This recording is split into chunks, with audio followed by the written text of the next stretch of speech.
Po sa ating lahat, solusyon nga daw po ng problema ni Beyonce ay si Edu lang daw po ang makakasagot, no?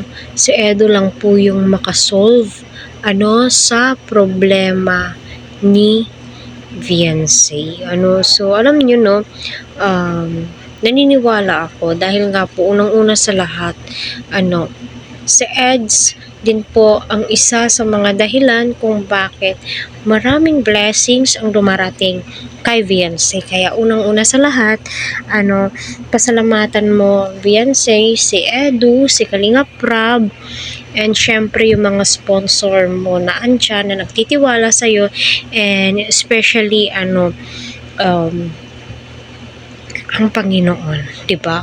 Kaya patuloy po natin suportahan si Kalinga Prab, Kuya Val, at ang buong team Kalinga. So, tuwang-tuwa ako sa mga comment.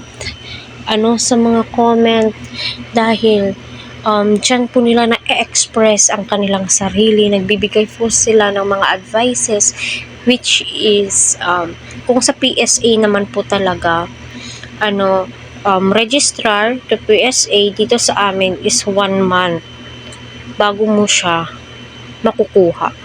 Kasi i-encode pa yan. Pwera na lamang daw po kapag sila mismo yung kukuha doon sa PSA. So, 1 araw daw po yun. Correct me if I'm wrong. Kasi sa amin kasi karanasan ko 1 month bago ako nakakuha ng PSA ng baby ko.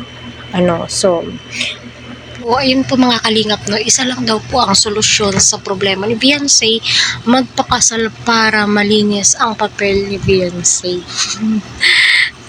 Ayan pero kailangan pa rin ng birth certificate ng magulang i-attach kapag magpapakasal. Tama ba ako? Nakalimutan ko na yung sa amin kasi pag alsula na si Beyonce, automatic na yan. Darating din po tayo dyan, di ba? So, may kanya-kanyang komento yung mga supporters. Kung manliligaw si Edu, darating din po tayo sa punto dyan, magiging sila. Wala po talagang magiging problema.